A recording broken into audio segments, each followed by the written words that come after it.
주 동안 정치 현장에서 가장 인상적이고 의미 있는 한 장면 한마디를 콕 집어서 분석하는 정치곡입니다. 오늘도 김용태 국민의힘 의원, 전용기 더불어민주당 의원과 함께하겠습니다. 어서 오세요. 안녕하세요. 안녕하세요. 먼저 뉴스회전이 뽑은 이번 주 한 장면 보시겠습니다.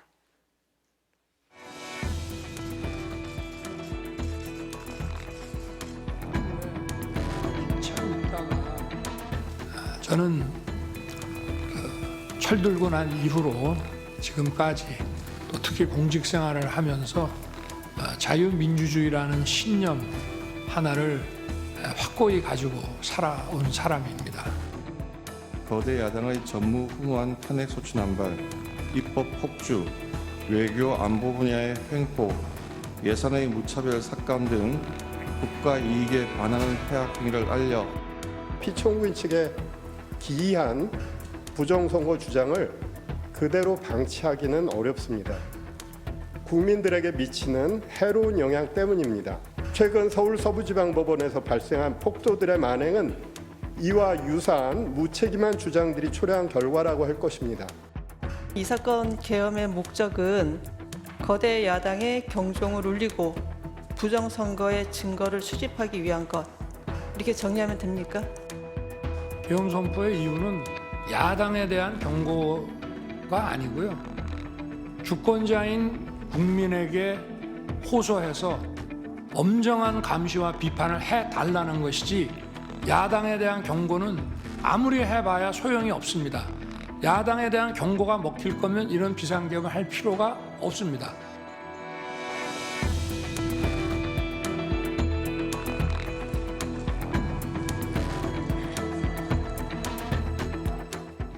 네, 지금 화면에서 보신 것처럼 윤석열 대통령이 헌정사상 처음으로 헌법재판소 탄핵심판 대심판정에 직접 나가서 발언하는 모습을 두 분 보셨습니다. 지금까지 헌재 2차례 출석을 했거든요. 우리 김 의원님 먼저 전체적인 평 한번 해주실까요? 김용현 전 장관이 모르겠습니다. 그 사실을 말하는 걸 수도 있겠지만, 하지만 우리가 보통 정황상 봤을 때는 우리가 정황상 추측했던 내용들하고는 다른 내용들을 이제 말씀하시다 보니까 본인께서 모든 걸 좀 뒤집어 쓰시려고 하는 거 아닌가 이런 생각도 좀 들었고요. 그러다 보니까 탄핵 심판이 좀 길어지겠다 이런 생각도 좀 했습니다. 왜냐하면 우리가 알고 있었던 이 탄핵 심판의 가장 중요한 것이 포고령의 내용이라든지 아니면 왜 군대를 투입했는지 국회로 투입했을지에 대한 그런 그리고 정치인들 체포 지시 이런 것들이 탄핵 심판에서 굉장히 중요한 심판 내용일 텐데 우리가 알고 있었던 내용과 그리고 이미 계엄을 실행했던 사람들, 지시를 받았던 사람들과 어제 그 말씀하셨던 내용하고는 정반대 이야기를 했던 거잖아요. 그러다 보면 이제 탄핵 심판이 진행되면서 아마 많은 분들을 또 모셔가지고 뭐 3자 대면이라든지 또 이런 것을 맞춰가다 보면은 심판이 좀 길어지겠다 이런 생각도 좀 들었습니다. 예. 그러니까 기존의 뭐 검찰 진술이나 국회 증언하고는 다른 얘기가 어제 헌재에서 나왔기 때문에 그런 뭐 증인 신청이라든지 이런 게 있으면 조금 더 길어질 수도 있을 것 같다라고 보셨다. 어떻게 보셨습니까? 그러니까 세간에는 네. 계엄령이 아니고 계몽령이다라고 하는 비판까지 나오지 않습니까? 2차례 윤석열 대통령께서 헌법재판소에서 재판을 받는 모습을 보면 정말로 계몽을 해야 될 사람은 국민들과 민주당이 아니라 윤석열 대통령이다라는 생각이 들었습니다. 지금 굉장히 많은 착각 속에 빠져 계신 것 같습니다. 그리고 계엄령을 정당하기 위해서 굉장히 많은 말씀을 하시는데 국민들이 생각하는 상식과는 아주 괴리가 큰 것을 저는 확인했다고 평가합니다. 그래서 윤석열 대통령께서 계몽을 하셔야 되는 부분이지 계엄령을 통해서 국민들께 이 민낯을 소상히 발표하겠다라고 했던 생각은 틀렸다라는 것을 다시 한번 확인했던 그런 재판이었다라고 평가합니다. 그러니까 앞서서 말씀드렸지만 뭐 탄핵 소추를 당했던 대통령 중에 헌재에 직접 나오신 분은 없었어요. 그런데 윤 대통령은 직접 출석을 해서 뭐 어제 뭐 직접 신문까지 하고 했습니다. 왜 나왔다고 보십니까, 김 의원님은? 본인께서 정치적 책임을 다 지겠다라고 말씀도 하셨고 지금 탄핵 재판이 진행 중이다 보니까 이런 여론전이라든지 이러한 관련한 사건들의 본인의 어떤 항변이라든지 이런 것을 좀 우위를 점하겠다라는 판단이 있지 않았을까에 대한 생각이 있습니다. 관련해서 지금 또 여론조사관 보더라도 또 이런 것하고 또 연결되어 있는 것 같고요. 그러다 보니까 대통령은 대통령으로서 그 당시에 계엄 선포를 하게 된 배경과 과정에 대해서 한번 직접 국민들께 말씀할 필요가 있다고 느껴서 나오셨던 것 같고요.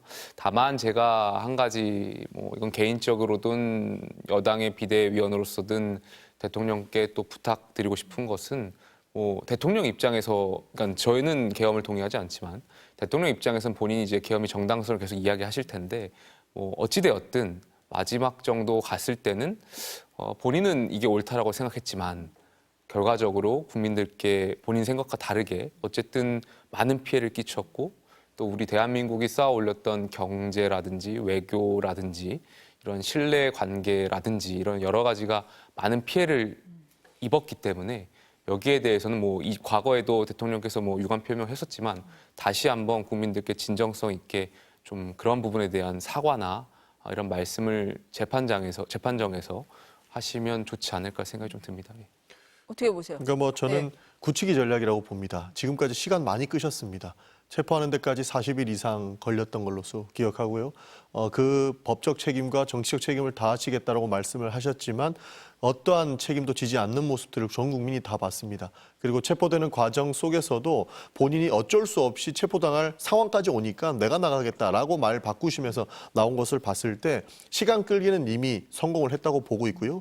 이제는 굳히기 전략을 통해서 본인을 지지하시는 그 세력들을 조금이라도 탄탄하게 다지기 위한 그런 방법으로 헌법재판소에 등장하신 것이 아닐까 이렇게 평가합니다. 그 이유는 기본적으로 공수처 조사는 절대적으로 나가시지 않았었고요. 어저께는 국회에서 청문회가 있었습니다. 그 국정조사가 있었는데 거기에도 불참을 하셨던 것 여러 가지 정황을 봤을 때 내가 불편한 곳에는 참여하지 않고 헌법재판소라고 하는 어떻게 보면 최고기관의 정도는 내가 나가서 내 지지층들에게 그리고 본인이 계엄을 하기 위해서 했던 행동들의 정당성을 부여받기 위해서 나가신 게 아닐까 그렇게 봅니다. 실제로 지지율도 10%에 육박을 했었는데 본인이 시간 끌고 굳히기 전략으로 들어가면서 결국에는 30%까지 나오고 있는 상황 아닙니까? 그런 전략이 저는 먹혀들고 있다. 근데 문제는 여기서 무책임한 선동은 지속적으로 계속하고 있다고 보고 있습니다. 부정선거를 이야기한다든지 본인이 계엄을 하기 위해서 정당성을 확보하기 위해서 저희가 봤을 때는 확실한 거짓말까지 하고 계신 걸로 보이거든요. 이런 측면을 봤을 때 대통령으로서는 자질이 정말로 부족하다라는 말씀을 드리고 싶고 여당에게도 한 말씀 드리고 싶으면 계엄에 동의하지 않으시면 이제 대통령을 좀 놓아주셔도 된다고 얘기 드리고 싶습니다. 왜냐하면 계엄에 동의하지 않지만 윤석열 대통령을 수사하는 공수처는 잘못된 수사를 하고 있고 특검은 인지수사 때문에 받아줄 수 없다라고 이야기하는 것인데 이것은 계엄을 동의하는 것과 마찬가지로 볼 수 있습니다. 그래서 정부 여당은 이제 대통령을 좀 놓아주시고 대통령께서는 법적 책임, 정치적 책임을 다 하시겠다고 하셨으니까 약속을 지키시는 게 대한민국의 민주주의를 살리기 위한 마지막 보루일 것이다라는 말씀 드리고 싶습니다. 반론권 드려야 됩니까? 아니 저는 네. 제가 조금 전에 아까 말씀드렸던 거에 이어서 말씀드리고 싶은 건데 탄핵 재판이야 시간과 또 절차에 따라서 언젠가 결론이 나오겠죠. 근데 제가 여당의 지도부로서 우려가 되는 지점은 탄핵 재판에서 어떠한 결정이 나오더라도 우리가 그것을 승복하는 것이 굉장히 중요하다고 생각합니다. 2017년 박근혜 전 대통령 탄핵 당시에 광장의 정치가 탄핵 재판 이후에 시작됐었고 지금은 그때보다 상황이 더 좋지 않은 것 같습니다. 헌재가 어떤 결정을 내리든지요. 반대 진영에 있는 분들이 분명히 이것을 승복할 수 있는가에 대한 문제는 또 다른 문제이기 때문에 지금부터라도 여야 정치권이 좀 국민들께서 통합할 수 있도록 이런 헌재의 과정에 좀 들여다볼 필요가 있을 것 같고요. 그래서 헌재도 뭔가 신속하게 빠르게 판단하기보다는 왜냐하면 절차상의 하자가 계속 시시비비가 나면은 받아들이는 쪽 입장에서 문제를 제기할 수 있으니까 그런 시시비비가 없도록 절차적인 완결성과 또 공정성, 객관성을 기해달라는 말씀을 거듭 드리고 싶습니다. 그러니까 그 객관성을 보유하기 위해서 대통령을 놓아주시라고 말씀을 드리는 겁니다. 대통령이 본인을 지키는 세력들이 있다라고 생각을 하시니까 헌법재판소에서 또 무책임한 선동을 하고 계시지 않습니까? 저는 가장 어이가 없는 부분이 부정선거 이야기를 헌법재판소에서 대통령 측의 입장으로 지속적으로 나오는 것이 정말로 개탄스럽습니다. 0.72%로 대선을 진 민주당도 부정선거란 이야기 안 합니다. 그런데 0.72%로 승리하신 대통령이 부정선거 이야기를 하고 있고 계엄 과정에는 선관위를 압수수색했어요. 도대체 국민들께서 이 상황을 어떻게 받아들이겠느냐라고 하는 말씀을 드리고 싶고 국민의힘도 부정선거 음모론에 대해서는 회피하고 계시지 않습니까? 실제로 주장하시는 분도 있다는 보도를 봤는데 거기까지 들어가는 것이 정말 대한민국에는 큰 위기로 닥칠 수 있다는 말씀을 드리고 싶은 겁니다. 아까 김 의원님이 처음에 말씀을 하실 때 김용현 전 장관이 어제 변론에 나온 거, 증인으로 나온 거 이 얘기를 하셨습니다. 그래서 굉장히 주목이 됐었어요. 김용현 전 장관이 얘기를 좀 했는데 가장 주목된 발언은 뭐였고 태도는 어떻게 보셨습니까? 뭐 언론에서 많이 소개가 된 것 같은데 그 빼내라라는 지시는 국회의원이 아니고 이제 요원한테 했다라는 말씀을 하셨죠. 근데 사실 그거는 정황상 글쎄요, 많은 국민들 또 현장에 있었던 국회의원, 뭐 저도 있었지만 저희가 생각하는 정황상의 사실과 정황상 사실이라기보다는 정황상 저희가 추측하는 부분하고는 좀 180도 다른 부분이 있었던 것 같아서 좀 당황스러웠고요. 무엇이 사실인지는 모르겠습니다만 어쨌든 이러한 태도라든지 이러한 것을 보여주는 것이 저는 뭐 대통령께서 당당히 임하겠다라고 하셨던 부분하고는 좀 다른 태도, 다른 분위기인 것 같아서 더 당황스러운 생각이 있었고요. 이러한 내용들이 결국에는 뭐 희화되거나 조롱화되거나 하는 거 아니겠습니까? 그래서 헌재에서 뭐 누가 진실을 말하는 건지는 뭐 객관적으로 잘 모르겠습니다만 그래도 정말 대통령께서 당당하게 그날의 사정을 다 말씀드리겠다라고 국민들께 약속했더라면 정말 이 탄핵 재판 자체가 우리 국민이 이번 계엄 사태 이후에 좀 봉합될 수 있게끔 그날의 진실을 좀 밝혀줬으면 좋겠다라는 생각이 듭니다. 저도 같은 내용을 골랐습니다. 같은 결국에는 내용이십니까? 네. 요원을 빼라라고 했던 것 아닙니까? 네. 이게 날리면 시즌 2입니다. 결국에는 이 지시를 받은 사람들까지 증인으로 채택을 해서 진실 공방으로 들어가게 될 텐데 이 불법 계엄과 관련해서는 전 국민이 본인의 두 눈으로 다 지켜봤던 내용들입니다. 이상한 말장난으로 빠져나갈 생각을 하신다라는 게 너무나도 유감스러운 입장이고요. 사실 요원을 빼라라고 하는 어려운 말들을 왜 썼느냐라고 한번 해보면 국방부 장관까지 하셔서 그런지는 모르겠습니다만 군대를 빼라, 계엄군을 빼라 쉬운 얘기가 있었거든요. 그렇게 대화가 됐다면 그게 국회의원을 빼라라고 했던 것으로 비화되지 않았을 텐데 요원을 빼라라고 하는 것에 동의할 수 있는 국민들이 얼마나 있을까 참 안타깝습니다.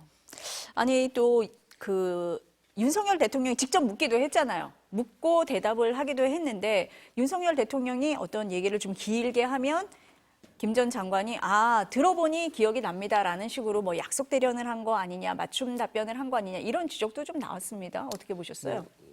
저희뿐만이 아니라 제가 오늘 주요 일간지 사설과 뭐 오피니언 리더분들의 말씀들 종합해 보니 비슷한 말씀들 다 하고 계신 것 같습니다. 아무래도 좀 말을 맞춘 거 아니냐라는 그런 추측들을 많이 하시고 있는 것 같고 대다수의 국민도 크게 생각이 다르지 않을 거라고 생각합니다. 다만 조금 전에 말씀드렸던 것처럼 우리가 알고 있었던 정황상의 그날의 내용과 다르다 보니까 시간이 굉장히 많이 걸릴 것 같다라는 생각은 계속 듭니다. 왜냐하면 앵커께서도 말씀하셨지만 이미 계엄을 실행하신 분들, 특히 김용현 전 장관에 대한 그 공소장에 보면 대통령께서 문을 부수고 총을 쏴서라도 들어가라는 그런 내용들이 있는데 사실 어제 그 변론하셨던 과정들 보면 또 그것이 사실이 아닌 걸로 나와 있고요.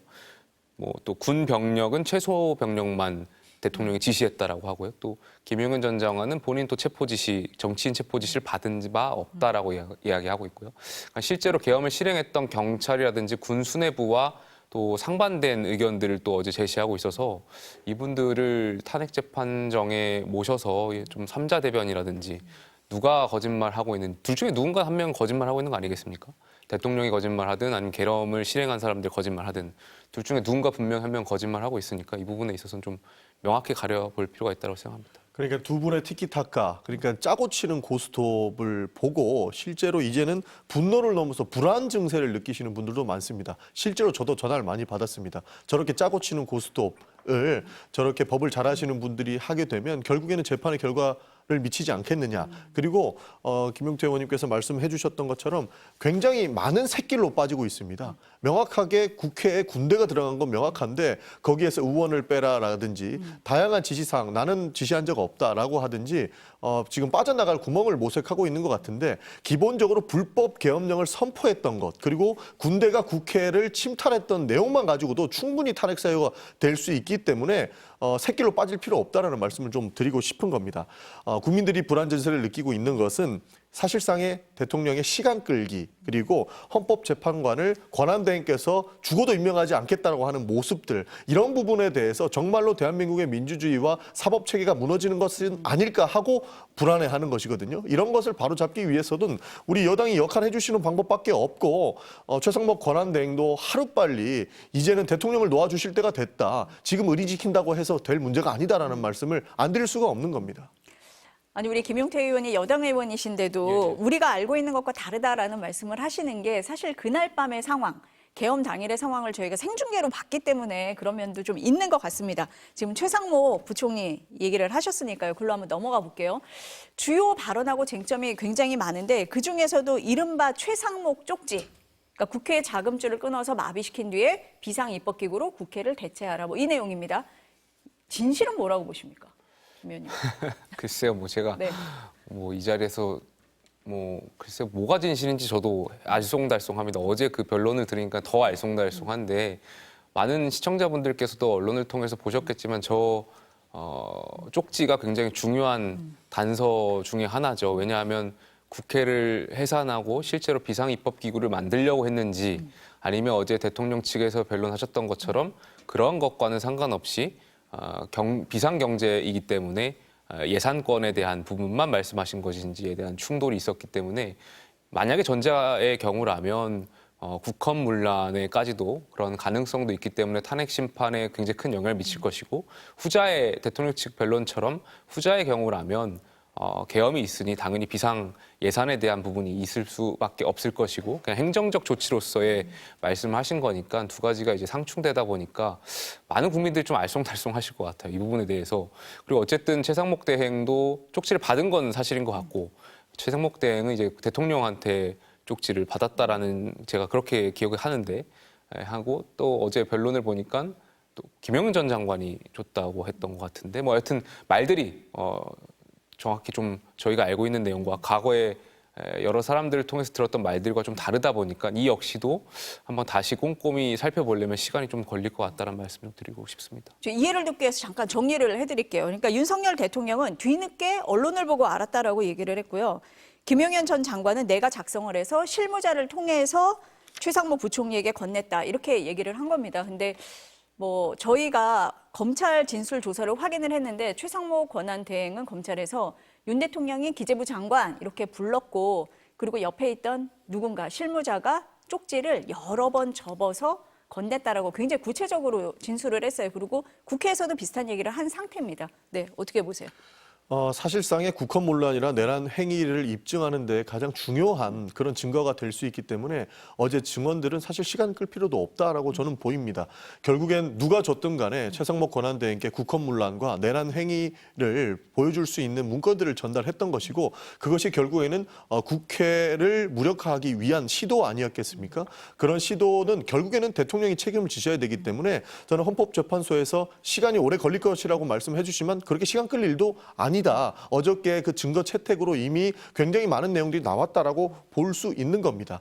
그리고 이 증거물 채택이 얼마나 중요하다고 느끼냐면 기본적으로 윤석열 대통령 측에서 이야기했던 것이 하루 만에 끝날 것을 예상했다. 그리고 2시간 계엄이다라고 이야기하지 않습니까? 그러나 이 비상입법기구에 대한 예산안 그리고 이 예산을 어떻게 집행할 것인가에 대한 구체적인 내용이 있기 때문에 2시간 안에 끝날 건데 이런 문건들을 대통령이 승인을 하고 누가 전달했건 간에 전달이 됐던 것에 대한 문제는 저는 이미 끝난 사안이다라고 생각을 합니다.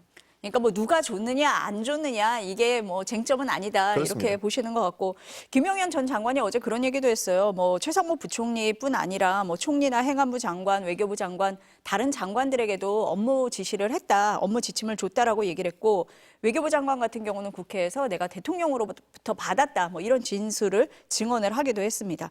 그다음에 또 하나 중요한 게 계엄 포고령이에요. 포고령 1호 국회의원의 정치 활동을 금지한다 이 내용이잖아요. 이게 위헌을 판단하는 데 굉장히 중요한 요소고 그래서 헌재에서도 이 부분을 굉장히 중요하게 봤습니다. 그런데 김 전 장관은 내가 작성했다 이렇게 어제 얘기했거든요.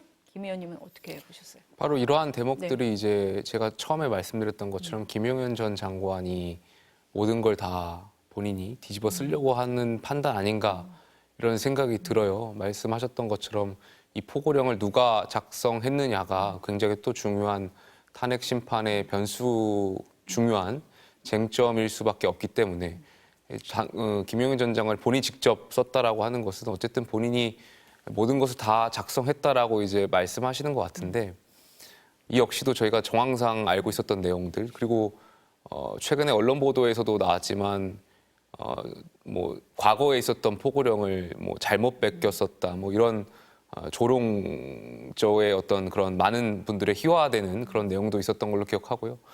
그러니까 좀 이런 내용들이 어제 국민들께서 보시면서 진실이 무엇인지 좀 밝혀지기보다는 더 알쏭달쏭하셨을 것 같아요.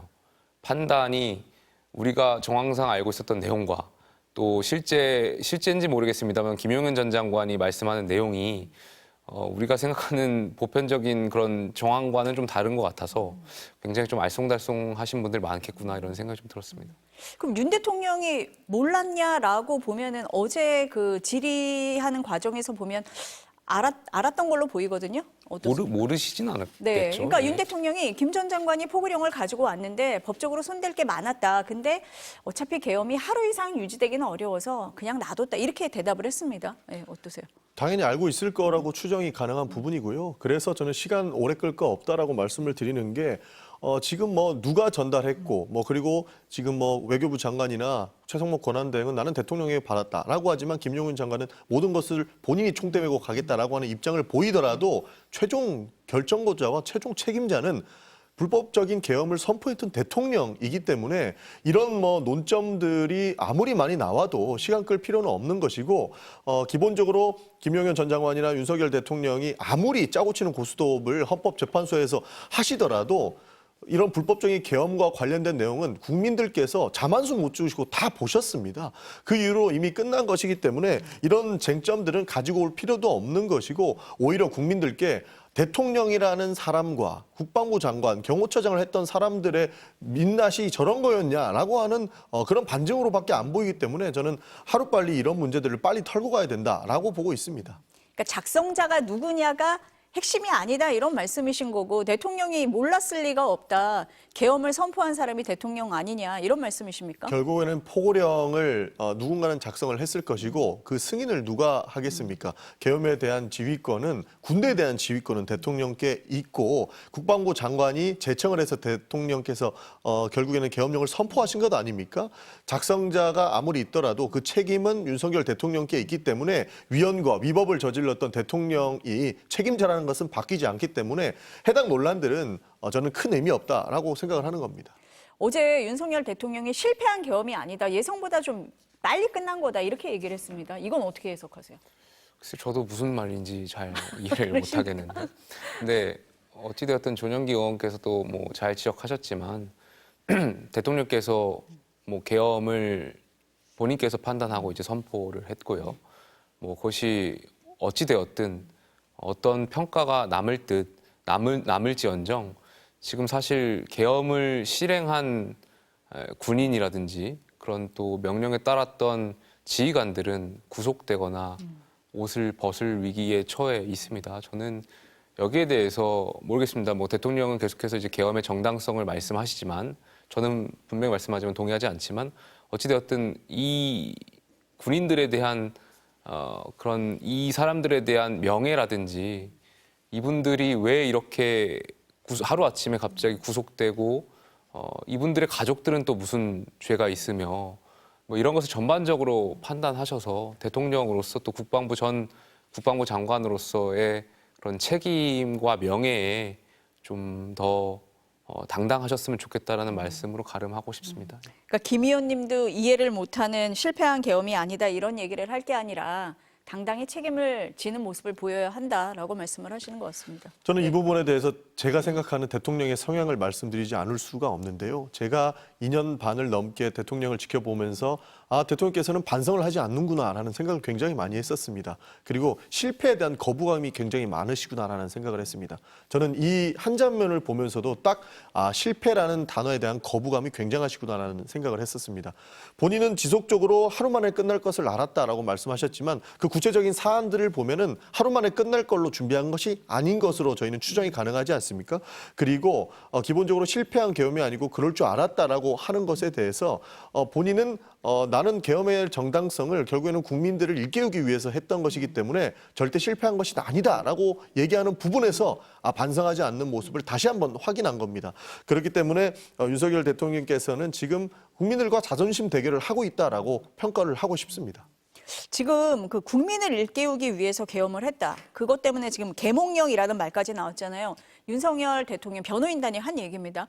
이 부분은 어떻게 봐야 됩니까? 그러니까 예. 계몽을 할 사람은 윤석열 대통령이라는 것을 명확하게 보여주고 있는 것이죠. 국민들을 일깨우기 위해서라고 이야기를 하시지만 국민들의 의원들에게 레거시 미디어 보지 말고 유튜브를 봐라라고 발언을 하셨다는 보도를 봤거든요. 그런 모습들을 봤었을 때 정말로 유감스럽다는 생각을 지울 수가 없었습니다. 실제로 계몽해야 될 사람은 윤석열 대통령이지 국민들이 아니다라는 말씀을 다시 한번 드리고 싶은 겁니다. 그러니까 헌재에서 윤석열 대통령 측 변호인단이 이렇게 얘기를 한 거예요. 계몽령.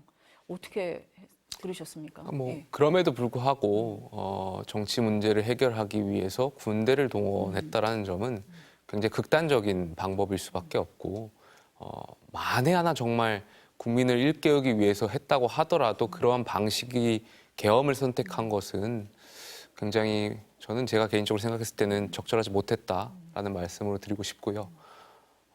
물론 저희가 22대 국회에 들어와가지고 여러 가지 민주주의 위기였던 순간들이 있습니다. 87 헌법체제 이후에 합의제의 관행이 무너졌고 저희는 이제 이재명 대표에 대한 비판을 많이 했었고 저는 개인적으로 이제 이재명 이즘이라는 표현을 많이 해왔었는데 그런 것이 있다고 하더라도 그런 것을 해결하거나 또 그런 것을 국민들께 알리기 위해서 계엄이라는 방법을 쓴다는 것은 굉장히 극단적인 선택이었다라고 생각합니다. 한 말씀만 더 드리고 싶은데 사실 대통령이 기본적으로 갖춰야 될 것 그리고 대통령이 최소한으로 해야 될 것이 외교와 국방 아니겠습니까? 그런데 계몽을 위해서 폭력을 동원하는 방식인 계엄을 사용을 하셨어요. 그렇게 되면서 전 세계 생중계가 됐고 외교 라인은 박살이 났다고 해도 과언이 아니고 국방을 책임지셔야 될 대통령이 계엄을 이렇게 불법적으로 선포를 하게 되면서 군의 사기가 굉장히 땅에 떨어진 상황이 됐습니다. 그런 차원에서 보면 대통령을 씻을 수 없는 대한민국에 대한 그런 실수를 하셨다라고 말씀을 드리고 싶은 것이고 지금 이 부분을 해결하기 위해서는 하루빨리 헌법재판소에서 파면 결정이 나는 것이 더 이상 국민들의 걱정을 가중시키고 그다음에 외교 라인을 복구시키는 데 필요한 사안이 됐다. 결국에는 외교와 그리고 수출과 수입으로 먹고 사는 나라에서 국가적 신뢰를 얻기 위해서는 대통령께서 하루빨리 내려오시는 것이 바람직하지 않을까 저는 그렇게 생각을 합니다. 근데 이 지점이 저랑 전현기 의원님이 생각이 좀 다른 것 같아요. 저는 하루빨리 신속성만 따져서는 조금 전에 제가 처음에 지적했던 것처럼 국민들께서 승복하는데 여러 가지 장애물이 있을 거라고 생각이 듭니다. 시간과 절차에 따라서 헌법재판소의 결정은 있을 겁니다. 그것이 기각이든 인용이든 무엇이 나올지 모르겠지만 우리가 가장 중요한 것은 이것을 승복하는 거라고 생각해요. 이걸 만약에 정말 신속하고 하루빨리 한다라고 해서 일사천리로 막 밀고 나가면 어쨌든 국민들이 뽑은 대통령이고 이 선택권이라는 것이 있는 거고 정당성이 있는 것인데 헌법재판소의 빠른 판단으로 인해서 이것이 끝나버리면 만약에 인용 결정이 나온다 하면 그 진영에 있는 지지자들이 이것을 받아들일 때 여러 가지 시시비비라든지 헌법재판소의 결정에 어떤 의혹이라든지 불만이 굉장히 많을 거예요. 그럼 불복 사태가 일어났을 때는 그때는 정말 국가적인 위기라는 거죠. 그래서 조금 전에 말씀드렸지만 신속보다 중요한 게 이 하나하나씩 다 따져봐야 된다는 거예요. 지금 내용들이 다 다르다 보니까 여기에 대해서 객관적이고 공정한 재판이 이루어져야 만약에 정말 뭐 인용이 나올지 기각이 나올지 모르겠습니다. 만약에 정말 만에 하나 인용이 나왔을 때 보수 지지층들도 여기에 대해서 승복할 수 있다는 말씀을 드리고 싶고요. 그것이 앞으로 탄핵 재판 이후에 우리 정치권의 굉장히 중요한 과제라고 저는 생각합니다. 근데 하나 의문이 드는 거는 지금 김용태 의원이 이제 빠르다 아니다라고 말씀을 하실 때 그 기준이 뭐가 될지는 모르겠어요. 받아들이는 사람에 따라서 아 이거 왜 이렇게 빨리 했어? 라고 할 수도 있을 것 같고 아 이거 왜 이렇게 느려? 이럴 수도 있을 것 같아서 헌재 재판관들이 이 부분에 대해서는 신중하게 잘 판단을 하리라 이렇게 생각을 해봅니다. 아까 이제 헌재에서 이제 결정을 할 때 여러 가지가 있을 텐데 국회를 무력화하려고 했느냐 이 부분이 굉장히 중요하잖아요. 그래서 나온 게 이제 포고령 2로 비상입법기구 얘기가 나왔던 거고 그 다음이 국회의원들을 끌어내라. 그래서 두 분이 처음에 얘기를 했을 때 의원이 아니라 요원을 끌어내라 이 부분을 가장 주목해서 들으셨다고 했잖아요. 근데 보면은 뭐 검찰 진술이라든지 국회 증언하고는 다르거든요. 어떻게 받아들여야 합니까? 약간 조금 전에 계속 말씀드렸던 것처럼 대통령이 지시한 부분과 그러니까 지시한 사람의 말씀과 지시를 받고 실행한 사람들의 말씀이 계속 상충되는 거잖아요. 이게 한두 개가 상충되는 것이 아니라 거의 많은 것들이 상충되는 부분이 있고 사실 12월 3일 날 계엄 상황 이후에 그 이후에 있었던 언론 보도들의 내용들과 또 한 달 뒤에 있는 지금 또 언론 보도 또 이제 헌법재판의 시간이 진행되면서 대통령의 어떤 변론 과정이 있으면서 나오는 그 언론 보도의 내용하고 또 다른 부분이 굉장히 많잖아요. 그러다 보니까 그날의 진실을 밝히는 것이 굉장히 중요한 거고 둘 중에 누군가는 한쪽은 거짓말을 하고 있을 텐데 그것을 밝혀내는 것도 헌법재판소의 중요한 과제라고 생각합니다. 근데 지금 보니까 윤석열 대통령하고 김용현 전 장관은 같은 얘기를 하고 나머지 분들이 또 같은 얘기를 하고 있는 것 같거든요. 어떻습니까? 그러니까 기본적으로 네. 상식적인 대답을 이끌어내야 되는데 그런 게 안 되고 있어서 참 유감스러운 거죠. 바꿔 얘기해 보면 그렇습니다. 국무위원들과 장군들 그리고 국정원 2차장이 지금 지속적으로 증언을 하고 있지 않습니까? 이것은 처음부터 끝까지 계엄이 해제된 처음부터 끝까지 일치된 의견들이에요. 근데 그 사람들이 왜 거짓말을 하죠? 국무위원들이 대통령께서 자기를 부르셨고 문건을 전달받았다라고 이야기를 하고 있고 장군들은 대통령이 전화해서 국회의원들을 끌어내라라는 지시를 받았다고 하고 국정원 2차장에게는 대통령이 직접 전화를 하셔가지고 군대와 이야기를 해서 대공 수사권을 줄 테니까 군대와 이야기를 해서 그 사람 이야기를 들어라고 결국 체포를 누구 해야 된다는 명단까지 받았다라는 것 아닙니까? 그 사람들이 왜 거짓말하겠습니까? 기본적으로 내란의 수괴라는 그런 혐의를 받고 있는 분들께서는 나는 큰 문제 없다라고 빠져나가야 되기 때문에 충분히 저렇게 주장하실 수 있겠습니다만 대통령의 지시를 받았던 사람들은 거짓말할 이유가 전혀 없는 것이죠. 그래서 신속하고 정확하게 판결을 해야 된다라고 했던 부분도 이 부분이라고 생각을 하는 겁니다. 그러니까, 그래서 네. 말씀 되게 동의하고요. 그 지점이 있기 때문에 이 내란죄의 성립 여부가 굉장히 중요한 헌법재판소의 판단 여부라고 생각합니다. 지금 어찌되었든 공수처에서 이제 검찰로 넘어간 걸로 알고 있고 검찰 관련해서 검찰에서 이제 수사가 진행될 예정이고 대통령 측에서도 이제 검찰 수사에 응하겠다라고 말하고 있다 보니까 아마 헌재가 이러한 것을 종합적으로 판단할 때도 검찰의 어떤 수사 내용이라든지 이러한 것들이 좀 같이 연결되는 필요가 있다라고 생각이 좀 들고 그러다 보니까 이게 저는 뭐 민주당에서 내란죄를 철회하긴 했지만 이러한 이 내란죄의 성립 여부가 이번에 헌법재판소 판단은 굉장히 중요하다라는 말씀을 좀 드리고 싶습니다. 내란죄를 철회한 게 아닙니다. 그 죄는 결국에는 형법상의 문제이기 때문에 그것은 형사재판에서 다루면 되는 것이고요.